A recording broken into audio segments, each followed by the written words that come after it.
Pernah gak sih kalian penasaran apakah worth it untuk belajar bahasa asing? Ngapain orang belajar banyak bahasa? Kenapa ada polyglot? Apakah itu semua worth it? Di video kali ini, gue mau ngebahas itu. Gue mau share pengalaman pribadi gue belajar 5 bahasa asing dan apa aja yang udah gue dapetin dari belajar bahasa-bahasa tersebut. Oke, kalau menurut kalian menarik dan kalian pengen tahu, tonton terus video ini.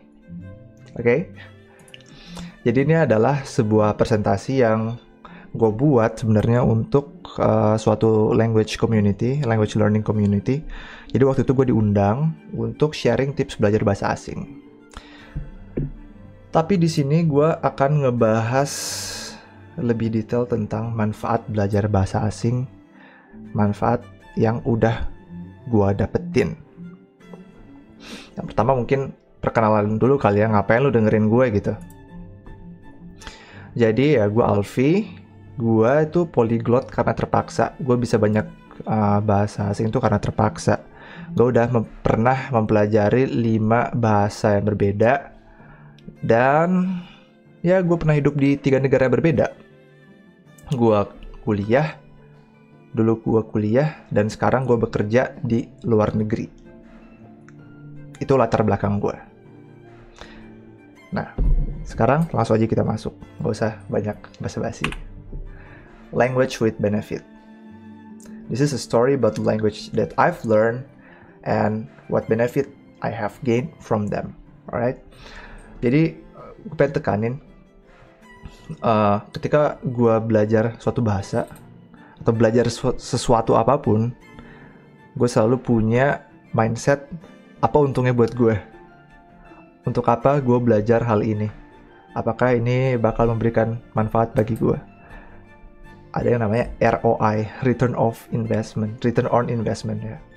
Jadi nggak cuman bisnis aja, tapi ketika kita mempelajari suatu skill, kita juga harus pikirin apakah skill ini bakalan gue pakai dan berguna untuk gue ke depannya. Itu yang ada di mindset gue. Jadi pertama, bahasa asing pertama yang gue pernah pelajari itu adalah bahasa Inggris. Mungkin banyak dari kita yang kenalan sama bahasa Inggris tuh di SD ya. Gue juga kenalan sama bahasa Inggris tuh di SD, di sekolah dasar. Dan juga satu hal yang membantu gue dalam bahasa Inggris itu, belajar bahasa Inggris itu adalah gue suka main game. Dulu game RPG gitu ya. Jadi game yang lo harus baca ceritanya dan lo harus berusaha untuk ngerti untuk bisa melanjutkan ke tahap selanjutnya. Dan ya secara nggak sadar gue jadi bisa gitu bahasa Inggris. Nah, jadi bahasa Inggris itu manfaatnya bagi gue tuh apa? Pertama, ini adalah bahasa yang paling banyak digunakan di dunia. Jadi ketika lu bisa bahasa Inggris, lu bisa berkomunikasi dengan langsung banyak orang gitu. Kalau lu tersesat di suatu negara, kalau lu nggak tahu bahasa negara tersebut tapi lu tahu bahasa Inggris, insya Allah lu bakal aman gitu ya, istilahnya gitu. Nah, dan juga ketika lu bisa bahasa Inggris, lu bisa mempunyai akses ke informasi yang lebih berkualitas dan lu bisa mengakses informasi tersebut tuh lebih cepat. Bayangin aja kayak buku-buku misalnya, ketika ada buku bestseller di luar negeri gitu ya, ya kita kalau misalnya nggak bisa bahasa Inggris ya lu harus nunggu buku tersebut diterjemahkan ke bahasa Indonesia. Dan nggak semua buku-buku yang bagus itu diterjemahkan ke bahasa Indonesia gitu ya. Jadi ketika lu bisa berbahasa Inggris, lu bisa punya informasi yang lebih mahal, lebih penting, lebih berkualitas lah. Soalnya dan juga dalam akademis gitu ya, riset-riset tuh semua kebanyakan dalam bahasa Inggris. Dan juga dengan bahasa Inggris, berkat bahasa Inggris gue bisa berteman, berinteraksi dengan teman-teman internasional. Jadi pergaulan gue luas gitu lah, jauh gitu. Mainnya jauh. Jadi itu manfaat yang gue udah dapetin dari bahasa Inggris. Punya banyak kenalan. Dan dari kenalan ini bisa ada bisnis, cuan, akhirnya cuan, ujung-ujungnya cuan gitu ya. Oke, that's bahasa Inggris. Bahasa kedua yang gue pelajarin adalah bahasa Arab. Jadi gue belajar bahasa Arab tuh di sekolah. Dulu gue belajar bahasa Arab di pesantren, dan itu 1 tahun full gue belajar bahasa Arab dari nol. Kalau misalnya kalian normalnya SMA itu 3 tahun ya, di pesantren gue harus ambil 1 tahun ekstra, yang dimana gue belajar bahasa Arab full.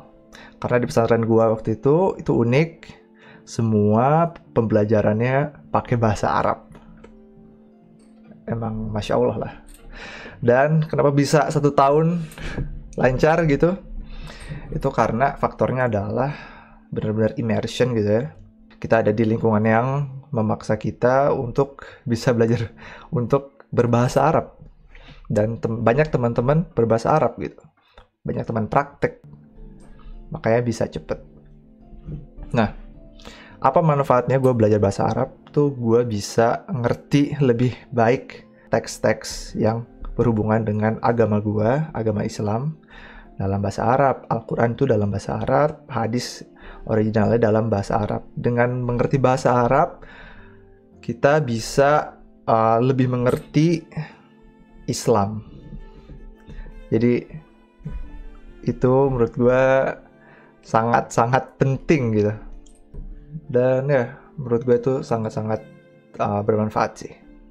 Dan yang paling penting lagi ini adalah bahasa Arab ini menjadi pondasi dasar buat gue untuk belajar bahasa-bahasa lain. Karena banyak kaidah baru yang nggak ada di bahasa Inggris dan bahasa Indonesia. Apa tuh maksudnya? Jadi dalam bahasa Arab ada konsep gender ya, dalam kata benda gitu. Ada male, female. Kalau bahasa Arabnya muzakkar, muannas. Yang mana kalau misalnya kita lihat dalam bahasa Prancis itu ada maskulang dan femina.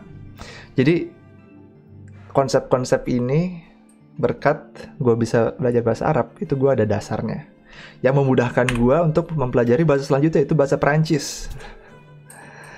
Jadi gue dulu sempat hidup di pesantren di lingkungan yang sangat konservatif dan tradisional, terus gue ke Prancis, hidup di lingkungan yang sangat liberal dan bebas.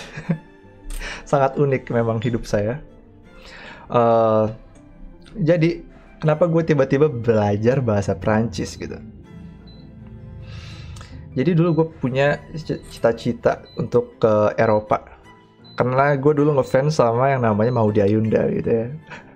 Dia artis yang multitalenta terus pinter gitu. Kayak generasi gue lah, generasi 1 tahun di atas gue. Dan wah gila keren banget bisa masuk Oxford gitu. Gue juga mau lah. Tapi ya gue realistis aja, nggak mahal bro. Masuk ke Oxford tuh mahal. Dan suatu hari ada alternatif nih, solusi ke Prancis. Dulu Universitas Prancis itu gratis, menyediakan pendidikan lanjut yang gratis. Kalau misalnya kita bisa berbahasa Prancis dan bisa masuk ke PTN di Prancis gitu ya. Jadi oke, belajar bahasa lagi. Karena gue punya pengalaman belajar bahasa Arab itu yang kemarin tuh. Oke, 1 tahun, it's possible to learn a new language in 1 year. It's possible, I know it's totally possible. Gue tahu itu mungkin. Dan oke, siapa takut gitu. Langsung ya gue gas ke Prancis, belajar bahasa Prancis. Akhirnya ya gue masuk 1 tahun belajar bahasa Prancis, gue masuk PTN Prancis. Dan dengan belajar bahasa Prancis ini yaitu gue dapat pendidikan gratis, gue bisa coba hidup di Prancis, gue punya teman-teman Prancis. Dan ya, that's what I get. Dan di Prancis itulah gue bertemu dengan jodoh gue. Ya, jadi oke, itu akan kita bahas di slide selanjutnya. Tapi ya, dulu tuh belajar bahasa Perancis itu susah karena bahasa Perancis itu nggak populer, itu sedikit asing ya di Indonesia. Gue pertama kali dengar bahasa Perancis itu ya itu pas gue belajar. Tapi itu semua membuahkan hasil. Kita lanjut ke Rusia. Oke, Rusia. Gue belajar bahasa Rusia itu di Perancis waktu gue kuliah. Jujur menurut gue bahasa Rusia itu adalah salah satu bahasa yang paling sulit yang pernah gue pelajarin. Pertama dari segi tulisan dan gramatik itu susah banget. Apalagi gue tuh sebenarnya belajar bahasa Rusia tuh nggak niat. Gue tuh cuman mau dapat nilai bagus. Jadi ya udah sebatas itu aja. It serve the purpose. Tapi karena gue nggak praktekin bahasa Rusia dan gue kebutuhan gue untuk belajar bahasa Rusia itu cuman sebatas nilai. Oke, gue dapet nilai bagus, gue dapet A2, tapi setelah gue lulus dari universitas gue lupa karena emang nggak gue pakai gitu. Itu bahasa Rusia, bahasa ke-4 gue. Terus bahasa kelima, bahasa Norwegia. Jadi dari Prancis gitu ya, gue melakukan exchange ke Norwegia. Jadi di Prancis gue tadi sempat sebutin gue ketemu jodoh gue gitu ya. Dan akhirnya gue nikah. Dan sekarang gue tinggal dan bekerja di Norwegia. Gue adalah seorang web developer ya, atau software engineer. Jadi dengan belajar bahasa Norwegia, gue tuh bisa bekerja di Norwegia. Dan ya mengumpulkan pundi-pundi Norwegia gitu ya, cuan di situ. Dan gue bisa berinteraksi dengan masyarakat lokal. Dan menurut gue tuh bagi gue worth it. Walaupun it takes me a while to learn Norwegian, tapi ya gue belajar bahasa Norwegia. Dan ya ini salah satu menjadi syarat untuk bisa dapat permanent residence. Oke, itu dia pengalaman gue. Jadi apa aja yang bisa kalian pelajarin? Ini pengalaman gue dan tujuan gue di sini bukan buat flexing, tapi bisa menjadi inspirasi buat kalian yang mungkin lagi bersusah payah belajar bahasa asing gitu ya. Ini adalah pelajaran yang mau gue sampaikan. Pertama, you lose what you don't use.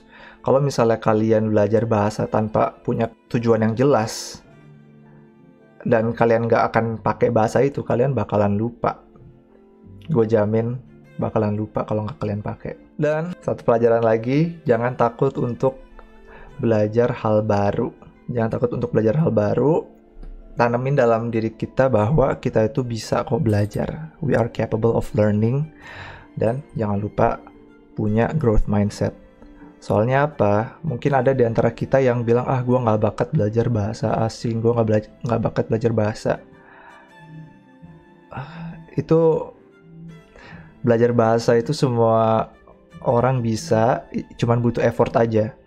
Kalau misalnya kalian gak mau effort, gak mau ngeluarin effort, itu mungkin tujuan kalian yang kurang kuat. Kalian gak punya why yang kuat. Maka dari itu, coba kalau misalnya kalian mau belajar bahasa baru gitu, ya saran pertama gue yang harus kalian lakukan adalah tanyain diri kalian, why do I need to learn this language? Itu dia. Semoga video ini bermanfaat. Kalau misalnya kalian mau lihat video gue selanjutnya, subscribe dan like this video dan komentar kalau ada komentar. Oke, gitu aja. Gue Alfi, sampai jumpa. Peace.